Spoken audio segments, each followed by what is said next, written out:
Hello, Giants fans, and welcome to a new edition of the Valentine's Views podcast here on YouTube. Please like, share, and subscribe to support the channel.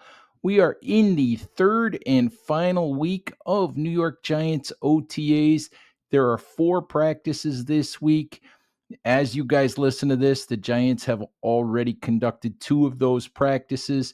There will be an open practice with media availability on Thursday. Unfortunately, I will not be able to attend practice that day, but I will be in attendance next week for the 2 days of mandatory minicamp. So please look forward to all of our coverage from that, and rest assured that we will have full coverage of Thursday's OTA, the various media availabilities.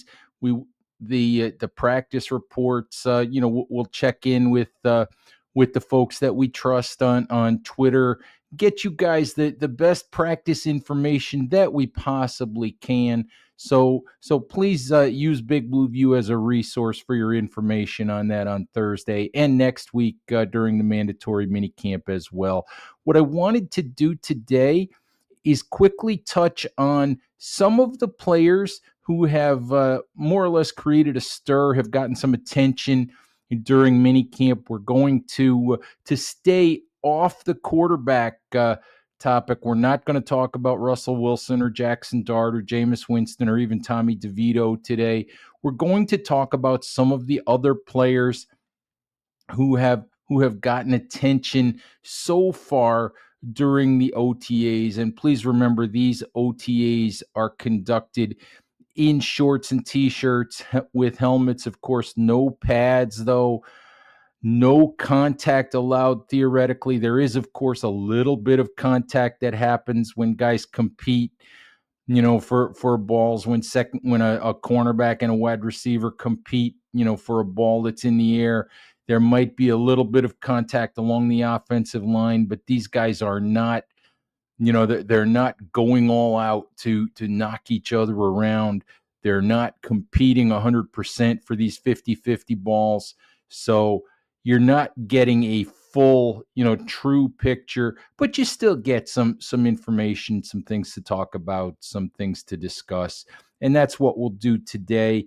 One of the players who is drawing a lot of attention in OTAs, and this is someone who I wrote about on Tuesday at Big Blue View. One of those players is third-year wide receiver Jaylen Hyatt. New quarterback Russell Wilson, who is expected to be the starting quarterback this year, has sung Hyatt's praises. He's talked about Hyatt's untapped potential, said that he really likes what he sees from Hyatt, and we've seen some big connections between Wilson and Hyatt so far this spring.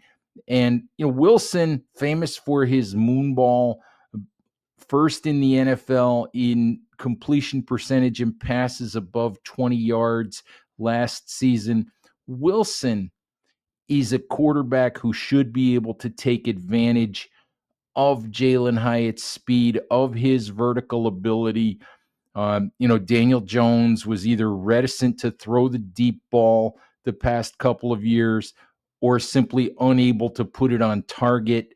So the best thing that Hyatt does, which is get down the field, beat people vertically, is something the Giants weren't able to take advantage of fully the past couple of years. And listen, I don't know 100% what happened last year with Hyatt getting only 8 receptions, getting buried, on the bench and playing a lot less as a second year player than he did as a rookie.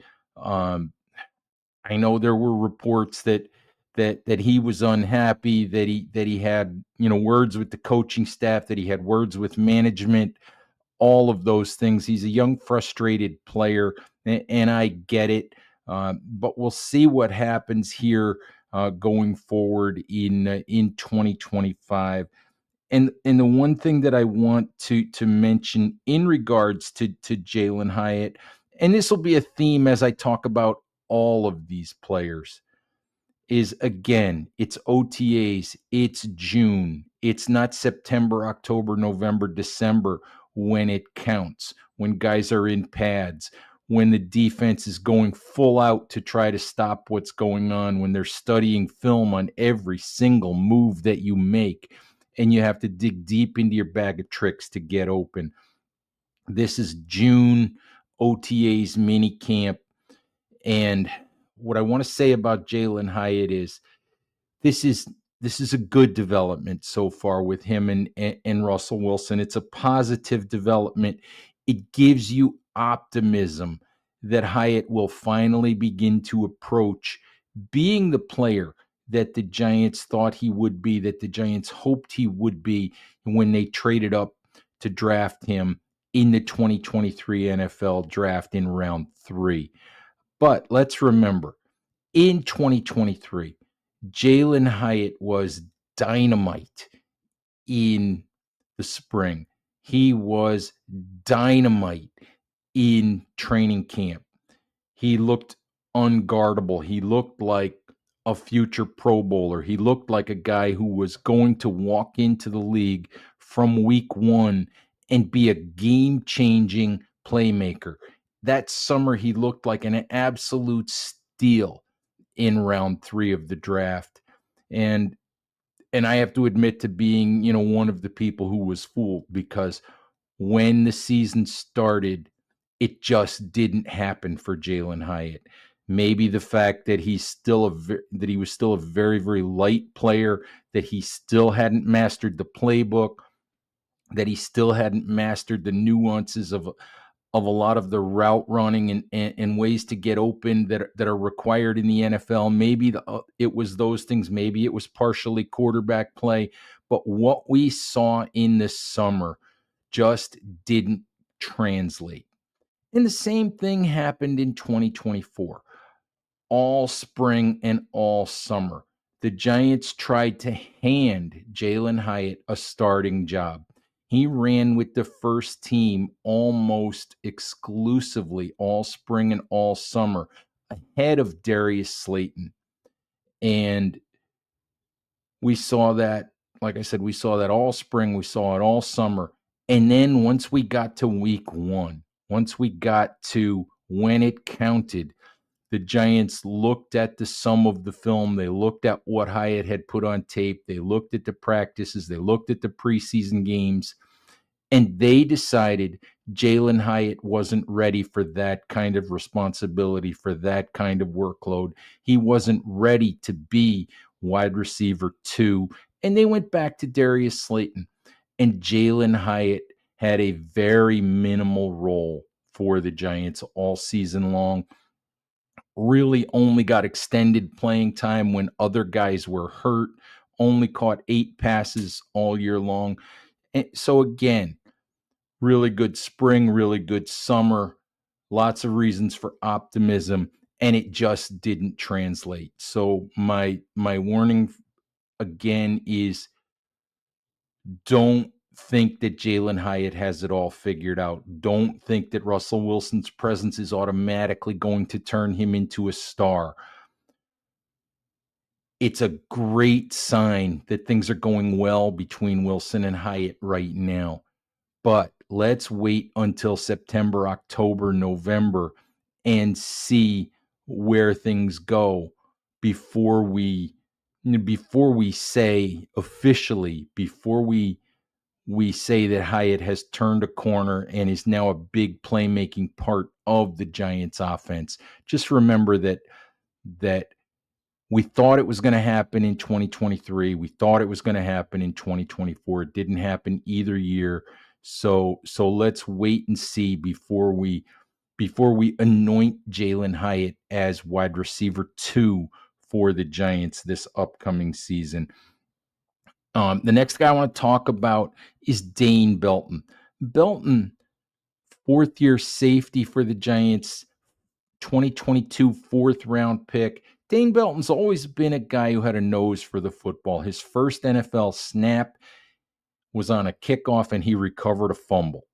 He's always a guy that's been around the football, been able to to come up with turnovers. That obviously is something that the New York Giants, with only 5 interceptions a year ago, with only 15 total takeaways by the defense a year ago, that's obviously something that the Giants hope to benefit from. Belton has been a camp standout so far during OTAs. He's got 3 interceptions. I think that's the most of any of the defensive backs. We know that defensive coordinator Shane Bowen has instituted a turnover chest where the Giants put a ball in this chest that they have created each and every time they create a turnover. Bowen has said their theme, their philosophy is be a damn pirate on defense. And all of that, all of what Belton has done so far is positive. But again, let's remember that at best, unless there's an injury, at best, Dane Belton is going to be the third safety. The Giants signed Javon Holland to a big contract this offseason. He'll be a starting safety. He could be their best safety. Tyler Nubin, 2nd-round pick a year ago out of Minnesota, is going to be the other starting safety. Belton will be a rotational third safety. We'll have to see how his role develops, if his role develops. Let's remember that a year ago, the Giants were talking about finding a massive role for the uber athletic but hard to pigeonhole into a real spot, Isaiah Simmons. And that never developed. There were games when Simmons didn't even play any defensive snaps. So, and let's also remember when it comes to Belton, last year at the early stages of training camp, Bowen said that a starting safety job was Dane Belton's to lose. Not Tyler Nubin's to win, but Dane Belton's to lose. And that was during a period of time early in training camp when Nubin was struggling with an injury and not practicing for a little while. And the reality is, as soon as Tyler Nubin got on the field, Tyler Nubin took that job. So let's hope that we see more from Dane Belton than what we've seen in previous years. But don't get overly excited about a few plays this early in training camp in the spring. Remember, a few years ago, Darnay Holmes, Brian Daboll's first year as head coach, Darnay Holmes seemed like he intercepted Daniel Jones every single day. We thought, oh boy, Darnay Holmes is really taking a step forward. He's going to become a Pro Bowl caliber cornerback or Pro Bowl caliber slot cornerback. Again, didn't happen. He, if I remember correctly, he was basically replaced in the lineup by the end of the season.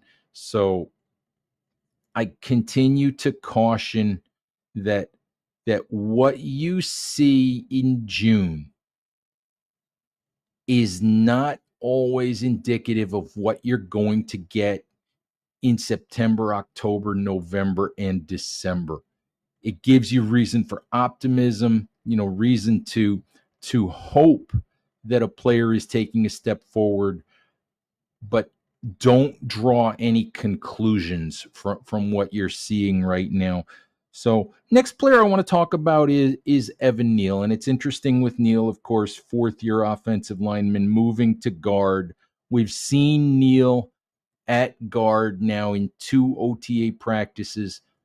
Both of those times, interestingly, he was at left guard when we had anticipated, had been reported that the Giants were expected to play him on the right side at right guard, where it looked like, Greg Van Roten, the incumbent from last year, looked like they were trying to perhaps find competition for Roten, whether that was Neal or Jake Kubas or newly drafted Marcus Bowe or veteran holdover Aaron Stinney. But it's interesting that Neal has been on the left side. Not going to draw any conclusions about anything we've seen from Neil. The first practice we saw, he only did drills on air, sort of install drills, not going against the defense. We saw him last week working with the first team at left guard as John Runyon, who had shoulder and ankle injuries a year ago, continued to be held out of the team portions of drills. Nothing to be alarmed about, but it makes you wonder.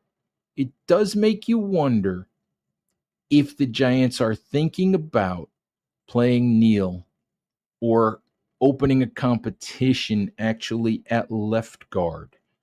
John Runyon has played both sides. At one point last year, before the Giants moved him from right guard to left guard, Runyon had said he preferred right guard.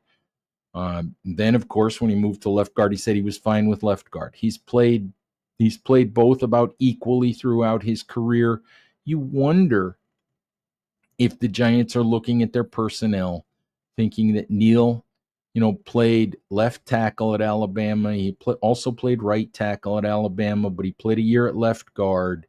You wonder if they're looking at the possibility of moving John Runyon to the right side and opening that left guard spot for Neil or Jake Kubas or whoever wins it. That's a possibility.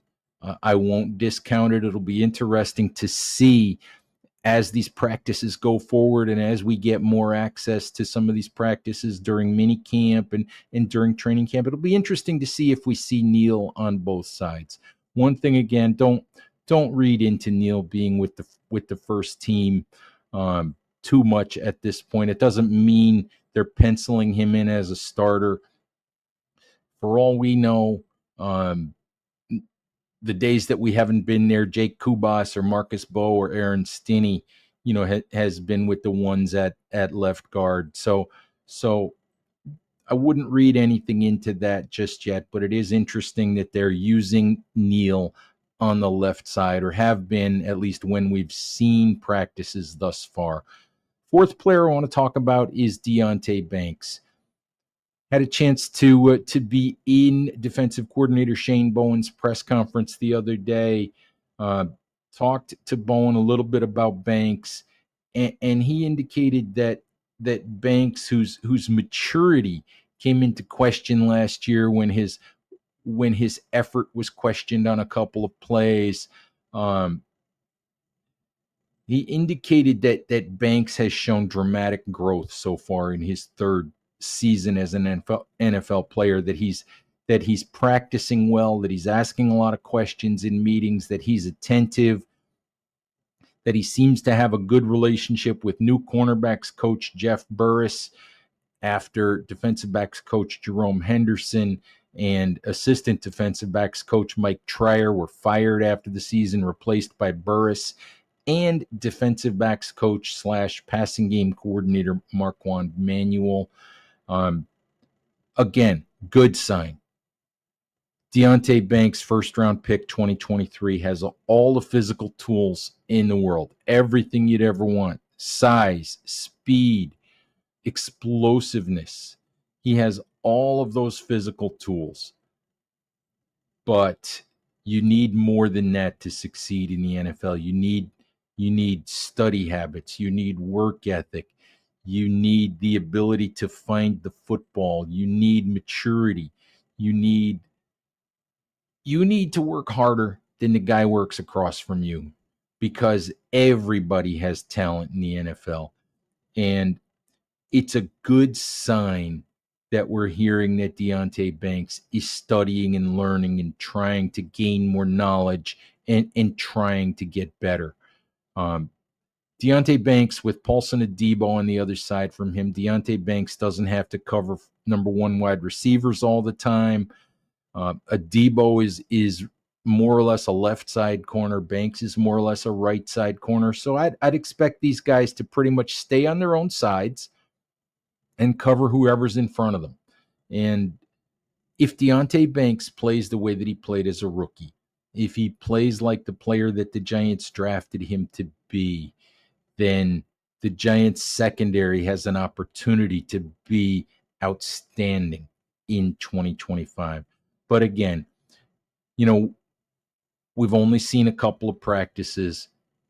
What Shane Bowen has said is positive. You have to love it. You have to be optimistic about it. But let's see what happens when we get into the games and things don't go well a couple of times for Banks. Let's see what happens when he has a rough game. Let's see how he reacts to that.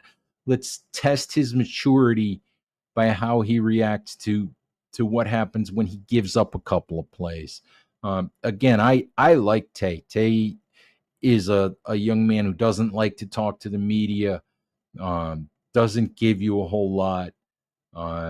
But when when you've put the recorder away, when you've put the notebook away, though, he'll say hi, he'll say how you doing, he'll say, hey, my guy, how are you, and he'll chat. He's a nice young man.